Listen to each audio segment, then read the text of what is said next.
ده المكان اللي قضى فيه سيدنا أيوب سنوات ابتلاءه. أما البئر ده اللي اغتسل منه وربنا شفاه. أصدقائي ما تنسوش توصلوا الفيديو ل50,000 لايك. احنا النهارده موجودين على الحدود السورية التركية في مدينة شانلي أورفا، جايين نحكي لكم قصة سيدنا أيوب عليه السلام. بتعتبر قصة سيدنا أيوب من أعظم قصص الصبر في التاريخ البشري، لدرجة إن الناس بقت بتضرب بيه المثل في الصبر لما يمروا بمواقف صعبة، فبيقولوا يا صبر أيوب، وكأنهم بيطلبوا من ربنا الصبر اللي اداه لسيدنا أيوب علشان يتحمل الابتلاء. بس يا ترى إيه هو اللي كان بيتحمله؟ أنعم ربنا على سيدنا أيوب بنعم كتير جدا، واداله العلم والحكمة والنبوة، ومش بس كده، لا، أنعم عليه بالمال الكتير والأنعام والعبيد، واداله من الذرية 7 بنين و7 بنات. ويقال ان الشيطان لما وجد سيدنا ايوب عابد ذاكر لله شاكر لنعم الله عليه، قال لربنا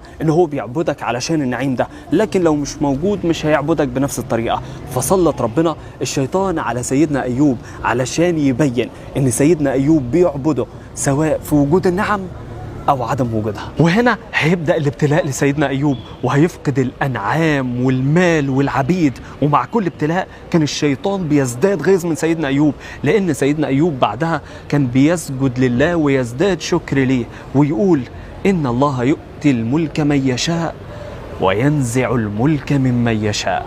وزي ما انتم شايفين دلوقتي احنا موجودين في المكان او المغارة اللي كان عايش فيها سيدنا ايوب، واللي قضى فيها سنوات ابتلاءه. وهنا الشيطان هيتسلط على اولاد سيدنا ايوب وهيموتوا كلهم، الا 14 ولد وبنت ماتوا. وبعدها جن جنون الشيطان، لان سيدنا ايوب سجد لله شكرا وقال له الحمد معطيها وسالبها. وبعدها الشيطان قال لربنا ان سيدنا ايوب مازال صابر علشان جسده معافى، فلو سلطتني على بدنه هينتهي صبره. وبالفعل نزل البلاء على جسد سيدنا ايوب، ومع ذلك فضل صابر شاكر. واذكر عبدنا ايوب اذ نادى ربه أني مسني الشيطان بنصب وعذاب. بعد مرض سيدنا أيوب في جسده بعدت كل الناس عنه ما عدا زوجته المخلصة اللي فضلت معاه علشان ترعاه، و2 من أصحابه اللي كانوا بيسألوا عنه من بعيد. وبعد فترة، بعد ما كانت زوجته عايشة في النعيم، بدأت إن هي تشتغل عند الناس علشان تجيب طعام لسيدنا أيوب ولنفسها. وبعد 18 سنة تقريبا من الابتلاء قالت لسيدنا أيوب يا نبي الله، لولا دعوت الله عز وجل لنا. فرد عليها سيدنا أيوب وقال إنه يستحي إنه يسأل ربنا إنه يفرج عنه الابتلاء إلا بعد ما يعيش نفس السنوات اللي عاشها لما كان ربنا منعم عليه بالخيرات. فبكت واستاءت. سبحان الله، الابتلاء عظيم جدا، لكن سيدنا أيوب غضب منها وقال إنه لو ربنا شفاه هيضربها 100 جلدة. ومع ازدياد شدة البلاء على سيدنا أيوب وزوجته، رفض الناس بعد كده إنها تشتغل عندهم، وما عادش فيه أي أموال علشان تجيب أكل ليها ولسيدنا أيوب. ومع الجوع الشديد رجعت في مرة ومعاها أكل، فاستغرب سيدنا أيوب وسألها هي جابت الأكل ده منين، فما ردتش، فألح عليها فردت عليه وهي بتبكي وشالت الغطاء عن رأسها، فاكتشف إنها قصت الضفيرتين بتوعها وبعتهم في مقابل الأكل. انتم متخيلين البلاء كان عامل ازاي؟ وهنا دعا سيدنا أيوب ربنا وقال دعاء عجيب، وأيوب إذ نادى ربه أني مسني الضر وأنت أرحم الراحمين. يا الله على الأدب في الابتلاء. وهنا جاء الفرج من ربنا، اركض برجلك هذا مغتسل بارد وشراب.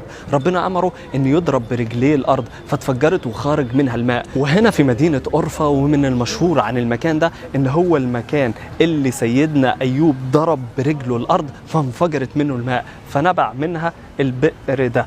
وبعد كده سيدنا أيوب بعد ما المية خرجت من البئر خدها واغتسل منها، فربنا شفاه من الأمراض الخارجية، فبعدها شرب منها وربنا شفاه من الأمراض الداخلية.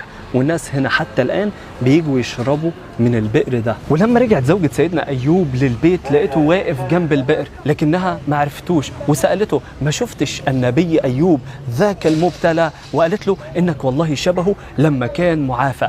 فضحك سيدنا أيوب ووهبنا له أهله ومثلهم معهم رحمة منا وذكرى لأولي الألباب. ونزلت الرحمة على سيدنا أيوب وزوجته، رجع جمالها ليها تاني وكأنها عندها 20 سنة، ورجع ليه المال والذرية.